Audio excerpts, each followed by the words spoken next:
Hello my dear student, welcome to Googleplex. तो बच्चों, आज के वीडियो में हम लोग स्टार्ट करने जा रहे हैं एक नया प्लेलिस्ट जिसमें आपको फंक्शन का पूरा वीडियो लेक्चर मिलेगा, चाहे वह 11th क्लास के लिए हो, चाहे आप 12th क्लास में हो, या आप किसी कॉम्पिटिटिव एग्जाम का तैयारी कर रहे हो, या फिर आप आईआईटी जेईई टाइप की एग्जाम का तैयारी कर रहे हो, या आईआईटी जेईई का भी तैयारी कर रहे हो, तो आप लोगों के लिए ये प्लेलिस्ट और ये वीडियो बहुत इंपॉर्टेंट है बच्चों। इसमें मैं आपको पूरा फंक्शन शुरू से लेकर के लास्ट तक पढ़ाने वाला हूं, जिसमें कि फंक्शन को एकदम जीरो लेवल से लेकर के एकदम बेसिक लेवल से लेकर के हायर लेवल तक ले जाना मेरा काम होगा बच्चों। और आपका काम होगा सिर्फ एकदम शुरू से, स्टार्टिंग से, एपिसोड 1 से लेकर के लास्ट तक वीडियो को देखना, समझना और लाइक, कमेंट और शेयर करते रहना बच्चों। और आपको हर वीडियो के लास्ट में, जैसा कि हम आपको बता चुके हैं, कि आपको डिस्क्रिप्शन में बहुत सारा प्रॉब्लम प्रैक्टिस दे दिया जाएगा, जिससे कि आप क्वेश्चन प्रैक्टिस कर सको, जिसे बच्चों हम लोग डीपीपी कहते हैं। तो आपको जरूर वो डीपीपी लास्ट में दे दिया जाएगा।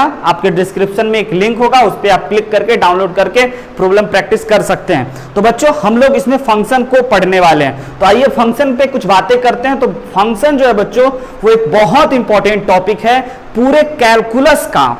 पूरे कैलकुलस इसी फंक्शन पे ही बच्चों घूमता है, यानी कि ये फंक्शन पूरे कैलकुलस का सबसे बेसिक और सबसे पहला और सबसे इंपॉर्टेंट टॉपिक कहा जाता है। हम इसको मैथ्स का सबसे इंपॉर्टेंट टॉपिक कह सकते हैं बच्चों, क्योंकि ये एक ऐसा टॉपिक है जो आपको पूरा आइडिया देगा कि आपको कैलकुलस में क्या क्या करना है, और एक तरह से कह सकते हो तो पूरे कैलकुलस का बेसिक चीज है। तो आइए हम लोग इसको समझते हैं बच्चों। तो सबसे पहले आपको समझना चाहिए कि भाई फंक्शन होता क्या है। फंक्शन के डेफिनेशन को पहले समझना है कि भाई फंक्शन क्या होता है। और अगर बच्चों आपको फंक्शन का डेफिनेशन में ज्यादा दिक्कत होता है, तो आप पहले यहाँ पे देख लो कि हमने बोर्ड पे अभी अभी लिखा है कि if A and B are two non empty set such that each element of A is associated with unique element of B, then this association is known as function। बच्चों समझिएगा कि ये बात क्या है, कि आपको कह रहा है कि अगर हम लोगों का कोई सेट A है और अगर हम लोगों का कोई सेट B है, और दोनों बच्चों नॉन एम्प्टी सेट है। नॉन एम्प्टी सेट का मतलब कि इसमें कोई ना कोई एलिमेंट है, या सेट खाली नहीं है बच्चों। नॉन एम्प्टी सेट कहने का मतलब कि इसमें कुछ एलिमेंट है या खाली नहीं है। लाइक मान के चल लेते हैं कि सेट A में हमारा ABCD एलिमेंट है, और सेट बी में बच्चों हमारा 1 2 3 4 5 एलिमेंट है। तो कहता है कि सेट ए का यूनिक एसोसिएशन होना चाहिए बच्चों, यानी 1 को जो ए जो है वो 1 को एसोसिएट करता है, बी जो है वो 2 को एसोसिएट करता है, सी जो है वो 3 को एसोसिएट करता है, और 4 जो है और डी जो है वो 4 को एसोसिएट करता है। तो ये हमारा एक यूनिक एसोसिएशन है। अच्छा, ऐसा हम लोग कह सकते हैं बच्चों, ऐसा जो अगर आपका हो गया कभी सी जो है वह इसको एसोसिएट करेगा, तो यह सी का यूनिक एसोसिएशन नहीं हुआ। तो डेफिनेशन वाइज सी का यूनिक एसोसिएशन होता है। तो आपको इस प्रकार से भाई किसी भी सेट किसी भी फंक्शन के डेफिनेशन को आपको याद रखना है। अब बच्चों आपको ये एरो डायग्राम होता है किसी फंक्शन का। अब समझिएगा कि अगर ये फंक्शन हमारा होगा, पहली बात तो ये फंक्शन अभी नहीं है। अगर हम लोग सी का एसोसिएशन 3 के साथ कर दें और डी का एसोसिएशन 4 के साथ कर दें, तब हमारा ये फंक्शन होगा। और जब फंक्शन होगा बच्चों, तो इसमें हम लोगों का डोमेन होगा, को डोमेन होगा, रेंज होगा, इन सब पे भी बात करते हैं। लेकिन ये जो डेफिनेशन है ये थोड़ा सा आपको कंफ्यूज करेगा कि कौन फंक्शन है और कौन फंक्शन नहीं है। तो इसके लिए बच्चों हम आपको एक प्यारा सा कहानी बताते हैं। तो चलिए शुरू करते हैं कि भाई हमारा कहानी क्या है। तो मेरे कहानी को जरा एक बार समझिएगा कि अगर भाई कौन फंक्शन है और कौन फंक्शन नहीं है, यही बच्चों का सबसे बड़ा डाउट होता है। तो जरा ध्यान से समझिएगा कि फंक्शन से रिलेटेड एक अच्छा सा प्यारा सा कहानी है कि एक बच्चा है जो अपने घर से स्कूल जाता है। यहाँ पे उसका स्कूल है, मान के चल लेते हैं बच्चों कि एक बच्चे का ये अपना स्कूल है, राइट है बच्चों। और वो बच्चा अपने घर से स्कूल जाता है, और इस प्रकार का रास्ता है कुछ इसके घर से स्कूल तक का। समझिएगा जरा कि एक बच्चा अपने घर से स्कूल जाता है, और स्कूल से घर कुछ दूरी पे है, और वह बच्चा क्या करता है कि एक दिन सोचा कि भाई चलो आज क्यों ना हम स्कूल जाते जाते अपने टाइम को भी, अपने घड़ी को भी देखें, और हमने कितना डिस्टेंस ट्रेवल किया इसको भी देखें। तो बच्चा जो है वो स्कूल जाना शुरू किया, स्कूल जाने की तरफ। तो बच्चा जो है यहाँ से चलना जब शुरू किया, तब वह 0 किलोमीटर पे था, स्टार्टिंग पॉइंट पे था, और यहाँ पे बच्चों उसका टाइम हो रहा था 8:0 पे। अब वह कुछ दूर चला बच्चों, और कुछ दूर चलने के बाद जब वह डिस्टेंस देखता है, तो यहाँ पे वो पहुंच गया है 1 किलोमीटर पे, और 1 किलोमीटर के बाद जब वो अपना घड़ी देखता है तो 8:15 हो रहा होता है। फिर वह कुछ दूर चला 2 किलोमीटर पे पहुंच गया, और तब जाकर के घड़ी देखता है बच्चों तो 8:20 हो रहा होता है, यानी कि हो सकता है वो बच्चा थोड़ा सा फास्ट चला। और उसके बाद बच्चों वह फिर घड़ी देखता है तो वह 8:30 पे ही है, हो सकता है बच्चों वो 2 किलोमीटर पे जाके रुक गया होगा। और फिर जब वह आगे बढ़ता है तो 8:45 पे वह 4 किलोमीटर पे आ गया। राइट है बच्चों। और ऐसे ही करते करते वह एक पर्टिकुलर टाइम 9 PM में, यानी कि 9 बजे बच्चों वह 5 किलोमीटर डिस्टेंस ट्रेवल कर लिया। अगर उसके घर से स्कूल का डिस्टेंस जो है अगर 5 किलोमीटर है, तो इस बातों को, इस कहानी को जरा फंक्शन से समझिएगा कि अगर हम लोगों का सेट ए जो है बच्चों वह टाइम को रिप्रेजेंट करे, सेट ए जो है अगर टाइम को रिप्रेजेंट करे, और सेट बी है वह क्या चीज को रिप्रेजेंट करे, डिस्टेंस को रिप्रेजेंट करे, तो जरा समझिएगा 8 बजे वो जो बच्चा था वह 0 किलोमीटर पे था। अच्छा, 8:15 पे था वह 1 किलोमीटर पे था, यानी कि 8:15 वाले एलिमेंट का एसोसिएशन 1 के साथ, और 8:20 पे वह 2 किलोमीटर पे था, और 8:30 पे भी वह 2 ही किलोमीटर पे था। तो ऐसा पॉसिबल है, हो सकता है बच्चों कि वह एक पर्टिकुलर जगह पे बुक्स खरीदने के लिए या कॉपी खरीदने के लिए किसी दुकान पे 10 मिनट के लिए रुक गया होगा चलते चलते, और 8 बज के जब वह 45 मिनट पे अपने घड़ी को देखता है तब वह 4 किलोमीटर पे होता है, यानी कि 3 का एसोसिएशन नहीं है, 4 किलोमीटर पे होता है। और जब वह 9 बजे अपने घड़ी को देखता है तब वह 5 किलोमीटर पे होता है। तो जरा इस बातों को समझिएगा कि कौन फंक्शन है या नहीं है। इधर 8:20 पे वो 2 किलोमीटर पे है, और 8:30 पे भी वह 2 किलोमीटर पे है। तो इसका मतलब यह हुआ, अगर बच्चों मान के चलिए, अगर बच्चों हम आपसे पूछें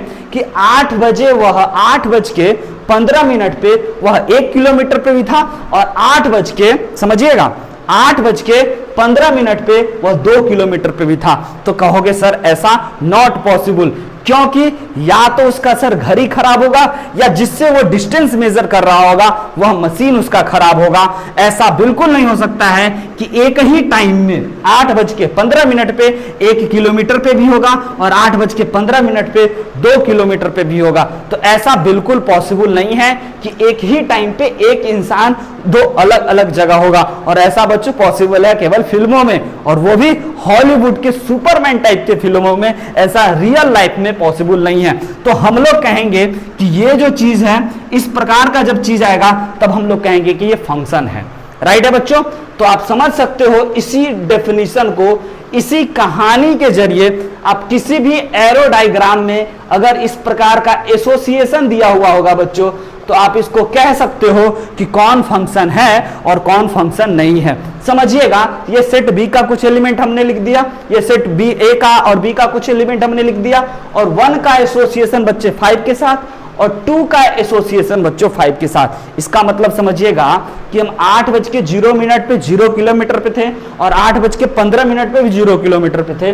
तो आपको हमेशा फर्स्ट वाले सेट को, सेट ए को हमेशा टाइम के तरह आपको सोचना है, और सेकेंड वाले सेट को हमेशा आपको डिस्टेंस के तरह अगर आप सोचोगे तो आप ये जानोगे कि हम एक पर्टिकुलर टाइम पे एक डिस्टेंस पे थे और दूसरे टाइम पे उसी डिस्टेंस पे थे। तो ऐसा पॉसिबल है बच्चों। और फिर हम लोग इसको इसके साथ एसोसिएशन कर दिए और इसको इसके साथ एसोसिएशन कर दिए, तो हम लोग कहेंगे कि यस, यह हमारा एक फंक्शन है। समझिएगा बच्चों। तो फंक्शन के और डेफिनेशन को आपको हम अच्छे से क्लियर कर देते हैं। पहली बात, ये कहानी बड़ा काम का होता है, इससे आप किसी भी एरो डायग्राम में आप बता सकते हो कि कौन फंक्शन है और कौन फंक्शन नहीं है। अच्छा, अगर आपको हम आगे ले चलें और आगे की बात हम आपको बताएं, तो एरो डायग्राम में आपको सबसे पहले समझना है कि कौन फंक्शन है या कौन फंक्शन नहीं है। और इस कहानी के जरिए आप ये याद रखिएगा कि भाई पहले वाले सेट को ना एज अ टाइम के तरह हम लोग सोचेंगे और दूसरे वाले सेट को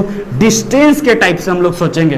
तो अब बच्चों आपको यही तय करना है कि कौन सा एरो डायग्राम जो है वो फंक्शन का है या नहीं है। तो चलिए हम आपके सामने कुछ एग्जाम्पल लिख देते हैं और आप सोचिएगा कि यह फंक्शन है या नहीं है। तो सबसे पहले हम यहाँ पे आपको दे देते हैं एग्जाम्पल नंबर 1 या क्वेश्चन नंबर 1। सेट ए में कुछ element like A B C D E और यहाँ पे 1 2 3 4 5, राइट है बच्चों। और फिर हम आपको दूसरा एग्जाम्पल दे देते हैं, सेट ए दे देते हैं यहाँ पे, जहां पे हम आपको A B C D E F और यहां पे हम आपको दे देते हैं E F G H I, right है बच्चों। अच्छा ई एफ जी एच आई नहीं, हम लोगों को ये सेट बी के एलिमेंट को बदल देते हैं, हालांकि सेम भी रहे तो कोई दिक्कत नहीं है बच्चों, है ना, राइट है। तो ये हम P Q R S T कर देते हैं टाइप से।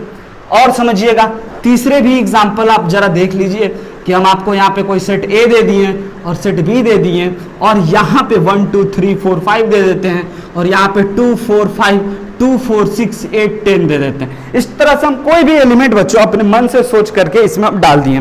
तो अब समझिएगा कि इन तीनों में अब हम एसोसिएशन करेंगे, यानी कि एरो हम लोग ड्रॉ करेंगे और पता करेंगे कि कौन फंक्शन है और कौन फंक्शन नहीं है। तो समझिएगा कि अगर हम आपको इस प्रकार का कुछ चीज दे दिए हैं तो बिल्कुल बच्चों ये फंक्शन है।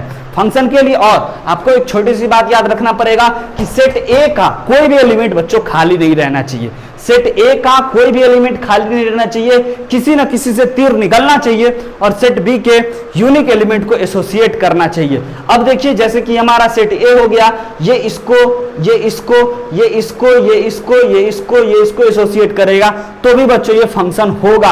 अब जरा ये समझिए कि ये अगर इसको एसोसिएट किया और ये अगर इसको एसोसिएट किया और ये इसको और ये इसको, तो यह बिल्कुल फंक्शन नहीं होगा। ये बच्चों फंक्शन होगा, ये भी फंक्शन होगा और ये फंक्शन नहीं होगा। क्यों नहीं होगा सर? तो सेट ए का एक एलिमेंट खाली रह गया और वो है 5। और पहली बात, और दूसरी बात बच्चों कि हम लोग एक टाइम पे 8:15 पे 2 किलोमीटर पे थे और 8:15 पे ही 4 किलोमीटर पे थे। तो इस लॉजिक से भी यह सेट ऑफ फंक्शन नहीं होगा और बच्चों ये दोनों फंक्शन होगा। तो आपको एकदम कसम खा लेना चाहिए कि बच्चों फंक्शन के लिए हम आपको क्या बात बोले कि सेट ए का कोई भी एलिमेंट खाली नहीं रहना चाहिए। पहला शर्त आपको मान के रखना है कि सेट ए का कोई भी एलिमेंट खाली नहीं रहना चाहिए। सेट बी का रह सकता है, कोई दिक्कत नहीं है, सेट बी का कोई भी एलिमेंट खाली रह सकता है, बट सेट ए का कोई खाली नहीं रहेगा, राइट है। तो ये हम लोगों का फंक्शन नहीं है। क्यों फंक्शन नहीं है? क्योंकि ये डी खाली है, डी किसी को तीर नहीं लगा रहा है। तो अगर बच्चों हम इसको ऐसे लगा दिए तो यस सर अब यह फंक्शन है। और अगर बच्चों इसको हमने मिटा दिया, राइट है, और इसको इसके साथ एसोसिएट कर दे तो यस सर अभी भी ये फंक्शन है, राइट है बच्चों। और अगर बच्चों हमने इसके साथ ऐसा कुछ कर दिया और इसके बदले किसी और एलिमेंट को एसोसिएट कर दिए 5 पे, तो यह फंक्शन नहीं है। क्यों फंक्शन नहीं है? क्योंकि सी जो है वह यूनिक एसोसिएशन नहीं कर रहा है। तो बच्चों ये हमारा फंक्शन है और कौन नहीं है। आई होप कि आपको ये चीज क्लियर हुआ है। अगर बच्चों अगर इस प्रकार का एरो डायग्राम, ये फंक्शन का एरो डायग्राम रिप्रेजेंटेशन है, अगर किसी फंक्शन का एरो डायग्राम रिप्रेजेंटेशन में अगर ऐसा बात हो और ऐसा शर्त हो जो हम आपको बताए हैं, तो आप बोल सकते हो कि वो फंक्शन है। और बच्चों जब फंक्शन होगा तो हम लोगों को डोमेन, रेंज और कोडोमेन को समझना पड़ेगा। तो याद रखिएगा कि सेट ए के ईच एंड एवरी एलिमेंट को बच्चों, सेट ए के ईच एंड एवरी एलिमेंट को हम लोग डोमेन कहते हैं, समझिएगा। और सेट बी के ईच एंड एवरी एलिमेंट को हम लोग कोडोमेन कहते हैं। और सबसे इंपॉर्टेंट बात कि जिस एलिमेंट पे एरो लगा है, यानी कि जो एलिमेंट एसोसिएट हुआ है, उसी सारे एलिमेंट को हम लोग बच्चों रेंज कहते हैं उस फंक्शन का, राइट है बच्चों। तो अगर हम इस फंक्शन का, अगर हम आपको इस एरो डायग्राम एक फंक्शन है और इस फंक्शन का हम आपसे पहली बात डोमेन पूछें, तो आप क्या कहोगे बच्चों कि इसका जो डोमेन है वह ए बी सी डी और ई है। और अगर हम आपको ये सेट दे दिए और इसका हम आपको कोडोमेन पूछें इसी फंक्शन का, तो आप कहोगे कि सर सेट बी के ईच एंड एवरी एलिमेंट, है ना। तो 1 2 3 4 5 एंड 6 बच्चों। और तीसरी सबसे इंपॉर्टेंट बात, रेंज की अगर बात करी जाए तो रेंज क्या, जिस एलिमेंट पे बच्चों तीर लगा है, यानी कि जो एलिमेंट एसोसिएट हुआ है। तो भाई कौन कौन एलिमेंट एसोसिएट हुआ है? तो आप देख सकते हो कि 1 2, 3, 4 और 5 एसोसिएट हुआ है, यानी कि ये हमारा बच्चों रेंज हो गया और ये हमारा डोमेन और कोडोमेन हो गया। उसी प्रकार से अगर इसकी बात करें, ये तो यस सर फंक्शन है, और अगर ये फंक्शन है बच्चों तो इसका डोमेन, रेंज और कोडोमेन जरा लिखा जाए। तो सबसे पहले हम आपको डोमेन लिखना बताते हैं, और ये आप भी लिख लोगे कि भाई इसका डोमेन क्या, तो सेट ए के एवरी एलिमेंट को सर अपन डोमेन कहेंगे, यानी कि ए बी सी डी ई और एफ हमारा डोमेन हो गया। और दूसरी बात अगर हम आपसे पूछे कोडोमेन, तो आप कहोगे सेट बी के एवरी एलिमेंट को बच्चों, यानी कि पी क्यू आर एस और टी है, ये हमारा कोडोमेन हो गया। और तीसरा इंपॉर्टेंट बात बच्चों, अगर हम आपसे रेंज पूछें तो आप कहोगे कि सर सेट बी का जो एलिमेंट एसोसिएट हुआ है या जिस पे एरो लगा है वो हमारा कोडोमेन होगा, वो हमारा रेंज होगा, सॉरी। तो बच्चों आई होप कि आपको फंक्शन का डेफिनेशन समझ में आया होगा, एरो डायग्राम में कौन फंक्शन है कौन फंक्शन नहीं है, और एरो डायग्राम में अगर फंक्शन जो है उसका डोमेन, कोडोमेन और रेंज, और उसके बाद बच्चों ये तो आपका फंक्शन है ही नहीं, तो इसमें हम लोग डोमेन, कोडोमेन और रेंज की बात नहीं करेंगे। तो आई होप कि आपको ये वीडियो समझ में आया होगा। और बच्चों अगर आपको किसी प्रकार का इसको समझने में दिक्कत होता है तो प्लीज हमें कमेंट करें और हमें बताएं, और आपको कैसा लगता है ये पूरा मेरा वीडियो सीरीज, ये आप कमेंट करके जरूर बताएं। आज की वीडियो में इतना ही रखते हैं, तब तक के लिए बच्चों हंसते रहिए, मुस्कुराते रहिए और सबसे इंपॉर्टेंट बात, पढ़ते रहिए। बाय बाय बच्चों।